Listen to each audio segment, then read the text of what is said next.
Hi everyone, I'm Harshini Busireddy, and I shared something yesterday, a blog post called Saying No, and it is a first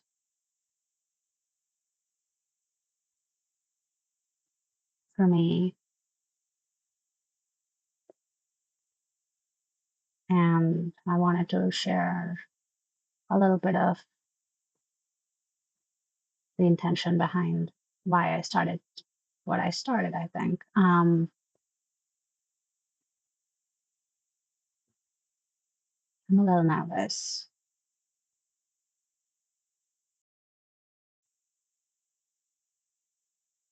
That's not why I started. Sorry.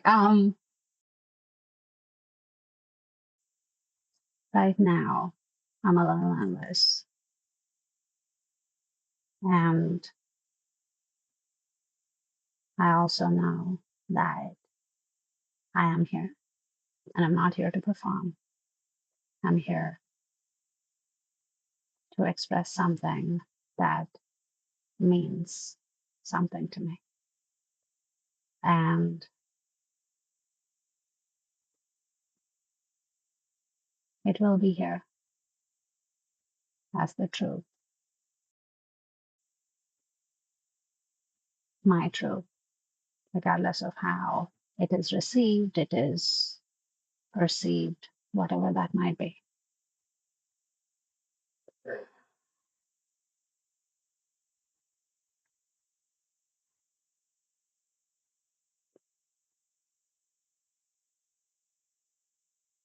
When I was navigating harm in whatever form that was,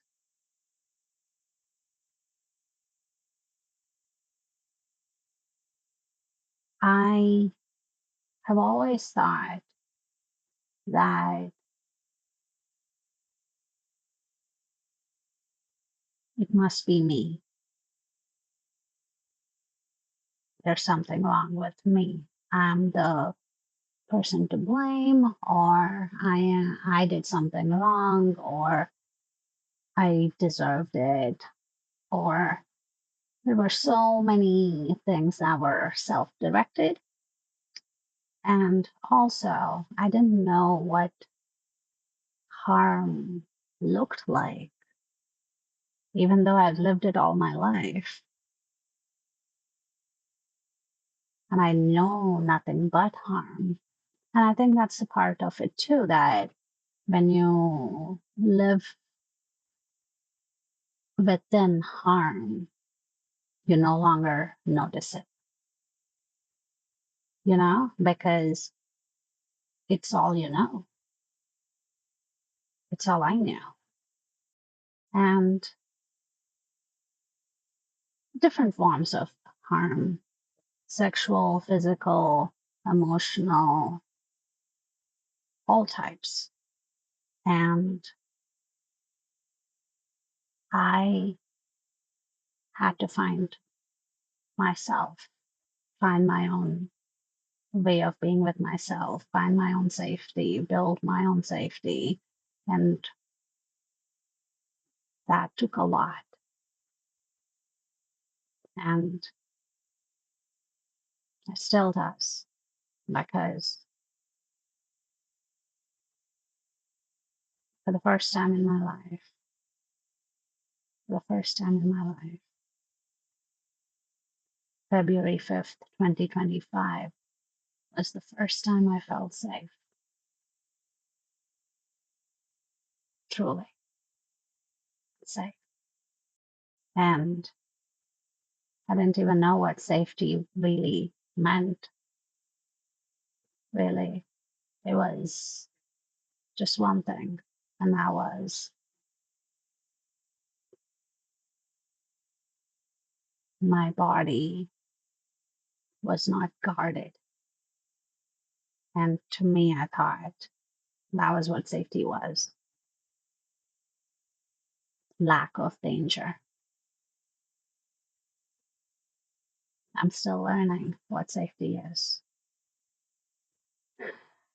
and I'm still building a life of safety and sustainability. And it's hard.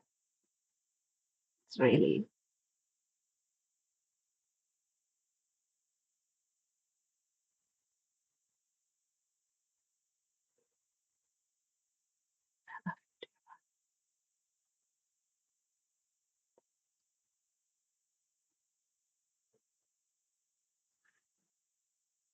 still learning what safety is.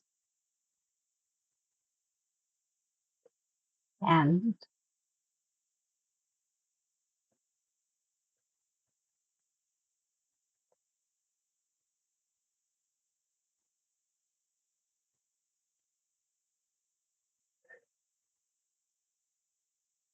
and a couple of weeks ago, I was thinking about this, that when I was inside it, I couldn't see it. I didn't know what I was navigating was wrong, or that it was causing me harm. I didn't know. I didn't know. And I wish I knew. And that's the reason why I started and wanted to keep talking about my life, keep sharing things that, you know, I do talk about my life, right? And here's the thing, I also realized that when it comes to sexual trauma, we don't talk about it. We label it and move on. And when someone actually is living inside it, they don't know it because we don't talk about it. We don't talk about sexual harm because sex talk is considered taboo. So there's no knowledge. And then when the harm is already done, it's too late because we don't know what is safe, what is not safe, what is healthy for us, and what's not healthy for us. And I realized no one in the world needs to not have language for what they're experiencing. No one deserves that. And I'm still learning language for what I've lived through. And one thing I know is that I have language for things that maybe that might help bring language to somebody else. And that's the reason why I'm sharing what I'm sharing. That's the reason why I started with this blog post called Saying No.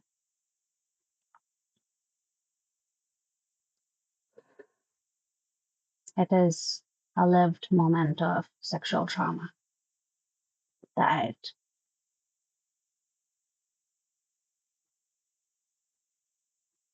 was within so ordinary moments that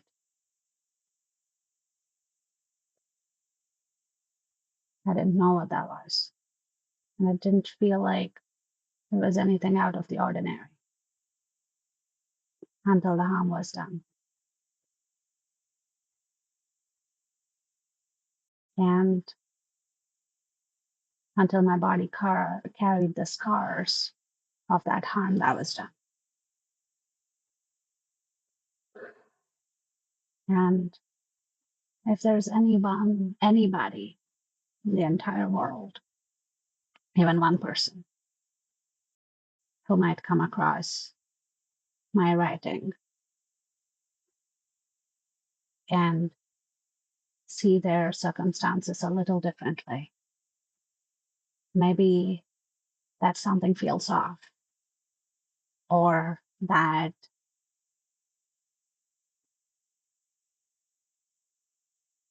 what I experienced was not okay,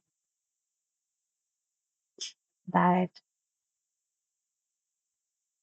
I'm in a dynamic that harms me, whatever that might be. Even one person moves in the world differently, not 100% differently, even 0.1% differently. They see things that otherwise would have gone unnoticed, while they actually live with the harm, or they actually caused that harm.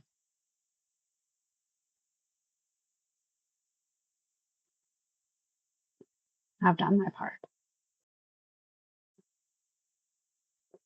and that's the goal. I know there might be criticism on what I'm sharing, and maybe a lot of lenses looking at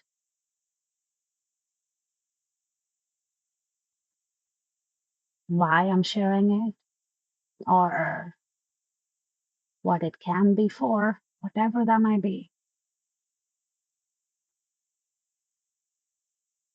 I know the truth, and I'm presenting it just as it is, because,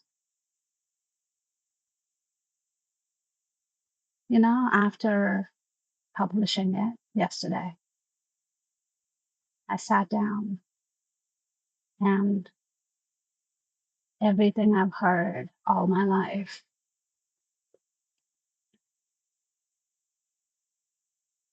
about how don't talk about it, that's what happens, or this is what needs to be. What are you trying to do?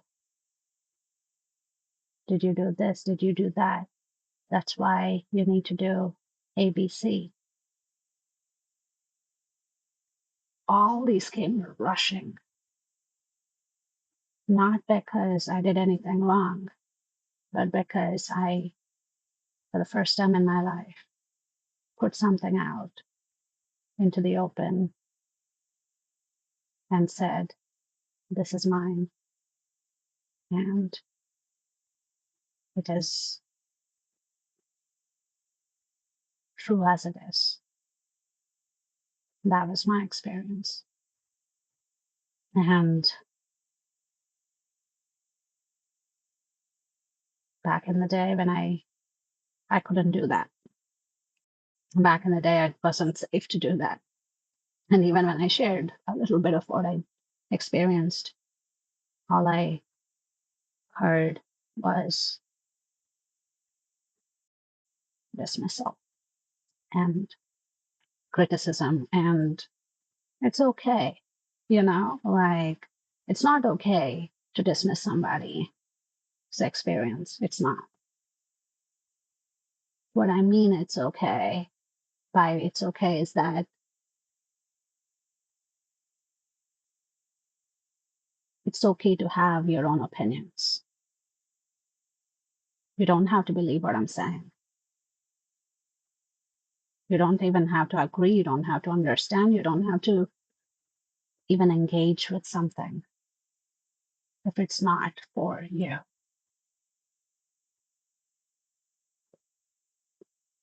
But, and what is also important is to see that another person's experience is valid as their experience, and that there might be millions of people who might be experiencing something, never expressing what that is like for them. And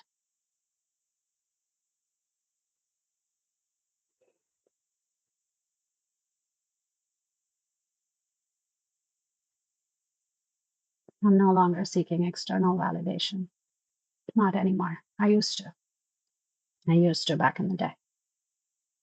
I don't anymore.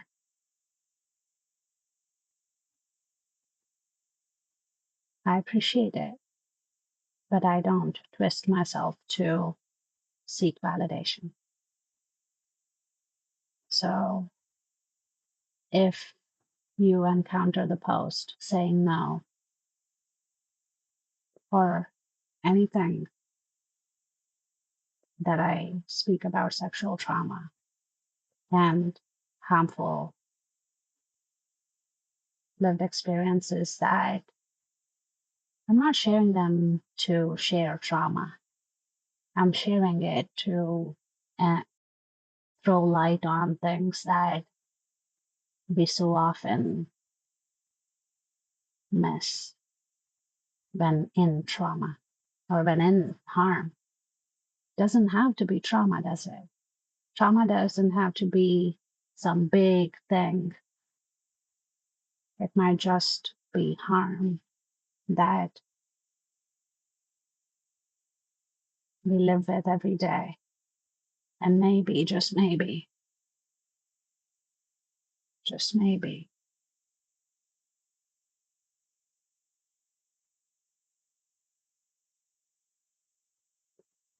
you see that you deserve safety and you deserve to see that for yourself and see you for you.